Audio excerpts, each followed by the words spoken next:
Hello everyone, welcome to our channel universal laws. आज इस video में हम डिस्कस करेंगे part 4 to part 8 of registration act. Previous video में हम पार्ट 3 तक डिस्कस कर चुके हैं। अगर आपने वो वीडियो नहीं देखा, प्लस हमारे चैनल पर वेरियस अदर वीडियोस अवेलेबल हैं। Haryana rent control act, Punjab courts act, limitation act, important MCQs, mains answer writing, various videos are available. सभी वीडियोस को देखने के लिए do subscribe the channel, do hit the notification icon so that आपको सभी upcoming videos के notification मिलते रहें एंड सब्सक्राइब करें ताकि आप सभी वीडियोस को देख सकें। प्लस इस वीडियो के डिस्क्रिप्शन बॉक्स में आपको सभी वीडियोस के लिंक मिलेंगे, वहां से आप वीडियोस को देख सकते हैं। अब हम स्टार्ट करते हैं part 4, that is regarding the time of presentation. किसी भी डॉक्यूमेंट को कब प्रेजेंट किया जाएगा, कहाँ प्रेजेंट किया जाएगा? To the registering officers for the purpose of registration. किसी भी डॉक्यूमेंट को रजिस्टर कराने के लिए कितने टाइम पीरियड के अंदर हम उस डॉक्यूमेंट को प्रोड्यूस करें। सो यहाँ से जो इम्पॉर्टेंट क्वेश्चन आपका बनता है रिगार्डिंग द टाइम पीरियड, देखिए within a period of 4 months from the date of execution. बस यहाँ पर आपको प्रीलिम्स पॉइंट ऑफ व्यू से याद रखना है the time period of 4 months कि अगर किसी डॉक्यूमेंट को आज एग्जीक्यूट किया जाता है तो जिस दिन एग्जीक्यूट किया गया उस दिन से 4 months के अंदर उस डॉक्यूमेंट को प्रोड्यूस करना होगा बिफोर द रजिस्ट्रार और सब रजिस्ट्रार, ताकि आप उस डॉक्यूमेंट को रजिस्टर करा सकें। लेकिन जो ये 4 months का टाइम पीरियड है, this do not apply to wills. ये भी इंपॉर्टेंट मार्क करें अपने बेयर एक्ट में आप। यहाँ से 2 क्वेश्चंस आपके प्रीलिम्स के लिए इंपॉर्टेंट बनते हैं। एक तो ये time period 4 months and second is regarding the exception कि this does not apply to will. सभी सेक्शंस में मैं इस तरह से आपको बताती रहूँगी कि क्या क्या क्वेश्चंस बनते हैं, बिकॉज एक क्विक रिवीजन के लिए आपको यही ध्यान रखना है कि कहाँ से किस तरह से क्वेश्चन पूछा जा सकता है। So do watch this video till and. अभी हम आगे भी एक सेक्शन में देखेंगे कि विल्स के रिस्पेक्ट में कुछ अलग से प्रोविजन है, वहाँ पर 4 months का टाइम पीरियड अप्लाई नहीं होता। सो विल के अलावा कोई भी अगर डॉक्यूमेंट है उसको रजिस्टर कराना है तो उसके रिस्पेक्ट में आपको क्या करना होगा, 4 months के अंदर एप्लीकेशन लगानी होगी। बट यहाँ पर एक प्रोविज़ो आता है, प्रोविज़ो में भी सेम बात बताई गई है इन रिस्पेक्ट ऑफ डिक्री और ऑर्डर। अगर कोई भी इस तरह की डिक्री है या ऑर्डर है तो उसे अगर रजिस्टर कराना है उसके रिस्पेक्ट में तो वहाँ पर भी 4 months का प्रिंसिपल अप्लाई होता है। Next we come to section 23A। Section 23A के बारे में याद रखें that it is inserted in year 1917। देखिए जो भी मैं इंपॉर्टेंट बातें बता रही हूँ अपने बैरक में मार्क करते चलें और लिखते चलें कि 23A जो है उसे इंसर्ट किया गया 1917 में, जो कि बात करता है रिगार्डिंग द री रजिस्ट्रेशन ऑफ डॉक्यूमेंट्स कि किसी भी डॉक्यूमेंट को कब री रजिस्टर किया जाएगा। यानी कि उसे एक बार रजिस्टर कराया जा चुका है लेकिन हम उसे री रजिस्टर करा रहे हैं। क्यों री रजिस्टर करा रहे हैं? क्योंकि अगर ऐसा हमें लगता है कि किसी ऐसे पर्सन ने जो कि ड्यूली एम्पावर्ड नहीं था उस डॉक्यूमेंट को रजिस्टर कराने के लिए, लेकिन फिर भी ऐसे पर्सन ने डॉक्यूमेंट को रजिस्टर करा लिया, तो वो पर्सन जो कि एक्चुअली एम्पावर्ड था, जैसे ही उसे पता चलता है तो वो पर्सन क्या करेगा, 4 months के अंदर एप्लीकेशन लगाएगा कि इस डॉक्यूमेंट को किसी ऐसे पर्सन ने रजिस्टर करा लिया जो कि एम्पावर्ड ही नहीं था, उसके पास कोई राइट नहीं था उस डॉक्यूमेंट को रजिस्टर कराने के लिए। तो ऐसे सिचुएशन में वो पर्सन जो कि एक्चुअली एम्पावर्ड है वो क्या करेगा, 4 months के अंदर अप्लाई करेगा। बेसिकली यहाँ से भी आपको 4 months का टाइम पीरियड याद रखना है। Next we come to section 24, documents executed by several persons at different times. अगर किसी भी डॉक्यूमेंट को अलग अलग लोगों के द्वारा, डिफरेंट पर्सन्स के द्वारा डिफरेंट टाइम पर एग्जीक्यूट किया जाता है तो ऐसे डॉक्यूमेंट के बारे में भी क्या बताया गया है कि ऐसे डॉक्यूमेंट को री रजिस्टर कराने के लिए या रजिस्टर कराने के लिए 4 months का टाइम पीरियड है from the date of execution. यहाँ पर भी 4 months आया। Okay, next we come to section 25 regarding the provision where delay in presentation is unavoidable. जहाँ की किसी डॉक्यूमेंट को प्रेजेंट करने के लिए for the purpose of registration किसी डॉक्यूमेंट को प्रेजेंट करने के लिए यदि हमारे द्वारा कोई डिले हो जाता है, लेकिन जो डिले हुआ वो किसी ऐसे कारण की वजह से हुआ जो कि बहुत ही ज़्यादा अर्जेंट कोई नेसेसिटी थी या अनअवॉइडेबल रीजंस थे, ऐसे रीजंस थे जिसे कि अवॉइड नहीं किया जा सकता था, तो ऐसी सिचुएशन में क्या होगा, उस पर्सन के ऊपर फाइन लगाया जाएगा 10 times of the amount of registration fees. जितनी भी रजिस्ट्रेशन फीस है उसका रजिस्ट्रेशन फीस का 10 टाइम्स फाइन इम्पोज किया जाएगा एंड उस फाइन या पेनल्टी को पे करने के बाद डॉक्यूमेंट को रजिस्टर कराया जा सकता है। सो यहाँ से आप याद रखेंगे कितना fine, 10 times the amount of registration fee. Next we come to section 26 that is documents executed out of India. अगर कोई ऐसे डॉक्यूमेंट्स हैं जिसे कि एग्जीक्यूट किया जाता है आउटसाइड इंडिया, इंडिया के बाहर, तो ऐसे डॉक्यूमेंट के रिस्पेक्ट में क्या होगा, यहाँ पर भी सेम कॉन्सेप्ट आता है with in a period of 4 months. 4 months का टाइम पीरियड यहाँ पर भी अप्लाई होता है। देखिए यहाँ पर क्या लिखा है कि अगर कोई भी डॉक्यूमेंट ऐसा है which is executed by all और एनी ऑफ द पार्टीज जो कि इंडिया में प्रेजेंट नहीं है, तो ऐसी सिचुएशन में 2 बातें होंगी कि जो डॉक्यूमेंट है वो एग्जीक्यूटेड होना चाहिए, ड्यूली एग्जीक्यूटेड होना चाहिए एंड उस डॉक्यूमेंट को within a period of 4 months produce किया जाना चाहिए। Okay, next we come to section 27 that is regarding wills may be presented or deposited at any time. देखिए हमने सेक्शन 23 जब पढ़ा तो वहाँ पर हमने पढ़ा कि section 23 do not apply to Wills.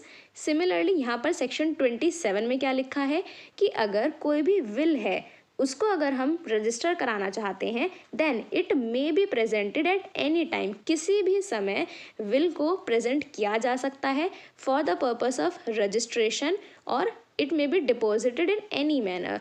एक बार मैं आपको सेक्शन 23 भी रिकॉल करा देती हूँ।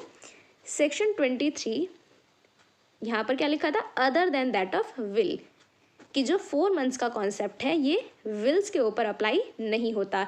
इसी चीज़ को कॉरोबोरेट करता है सेक्शन 27। सो अपने बैरक में आप सेक्शन 23 के साथ सेक्शन 27 भी लिख लें ताकि आपको याद रहे कि किस तरह से दोनों सेक्शंस लिंक्ड हैं।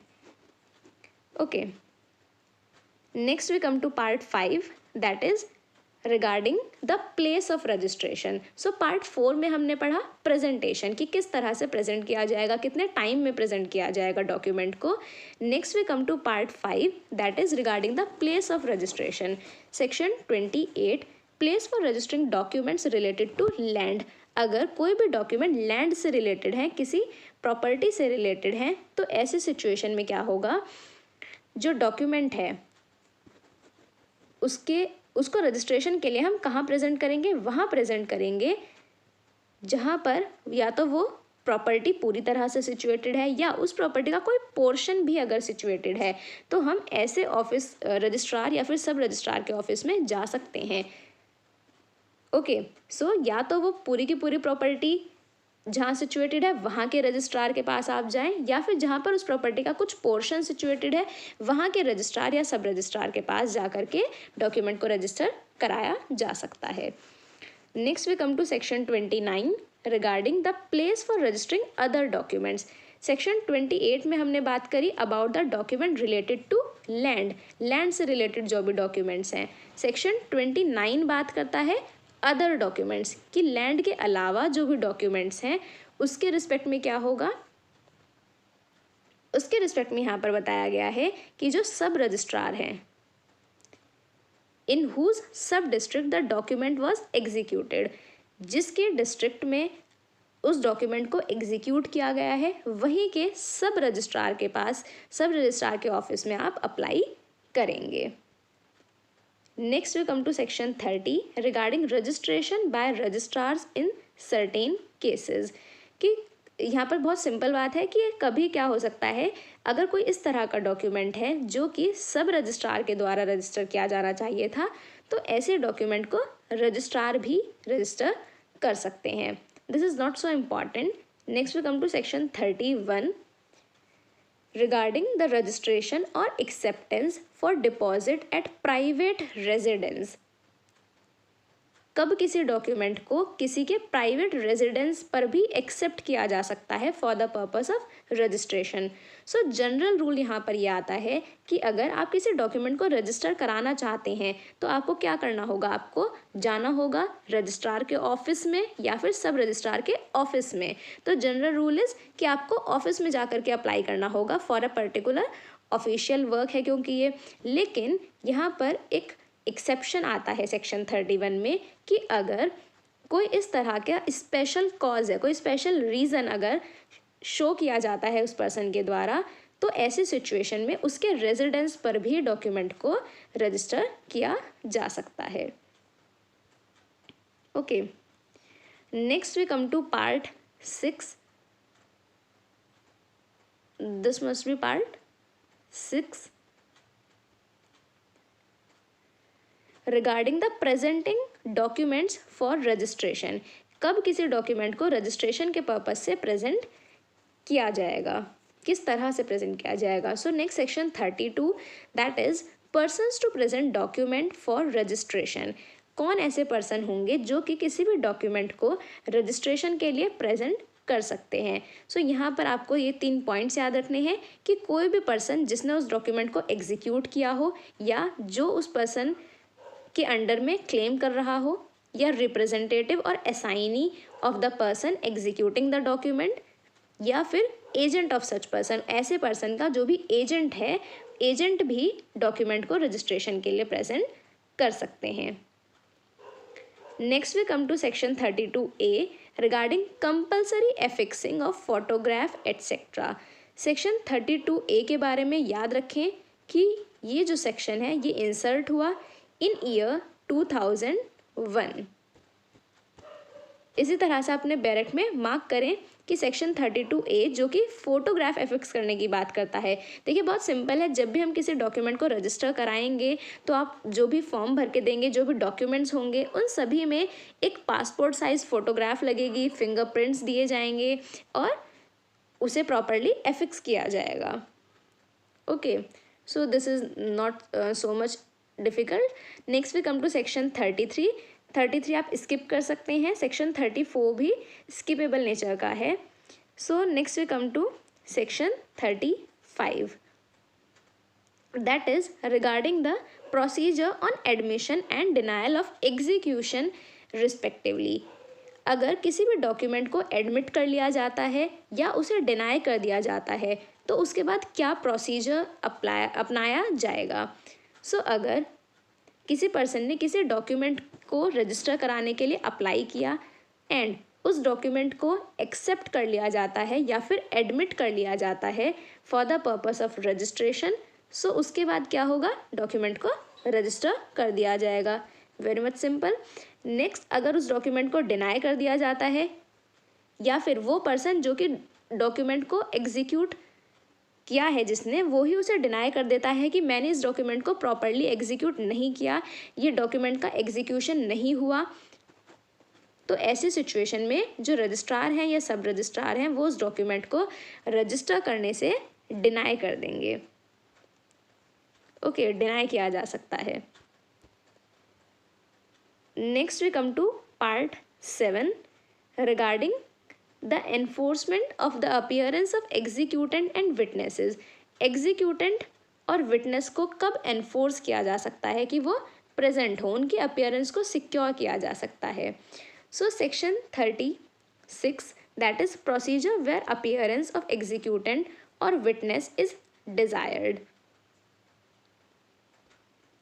so अगर कोई भी person जो कि किसी डॉक्यूमेंट का रजिस्ट्रेशन कराना चाहता है लेकिन उस पर्सन को किसी अदर पर्सन की अपीयरेंस की ज़रूरत है, so for the purpose of registration अगर वो पर्सन ये चाहता है कि किसी अदर पर्सन को की प्रेजेंस को सिक्योर किया जाए for the purpose of his testimony, तो ऐसी सिचुएशन में वो पर्सन क्या करेगा, रजिस्टरिंग ऑफिसर के पास अप्लाई करेगा कि कि किसी अन्य पर्सन को बुलाया जाए।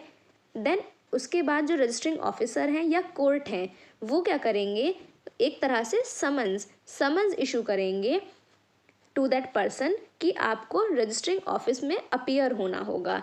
एंड इस सब प्रोसेस के लिए जो भी स्टेट गवर्नमेंट की डायरेक्शंस हैं उन डायरेक्शंस को भी फॉलो किया जाएगा। एंड जो भी समन्स होंगे उसके अंदर प्रॉपर डेट टाइम वगैरह मेंशन किया जाएगा कि जो पर्सन है जिसकी प्रेजेंस ज़रूरी है for the purpose of registration, उस पर्सन को किस समय कितने टाइम पर कहाँ पर अपीयर होना है, ये सब प्रॉपरली उस समन्स के अंदर बताया जाएगा। Next we come to section 37, officer और court to issue and cause the service of summons.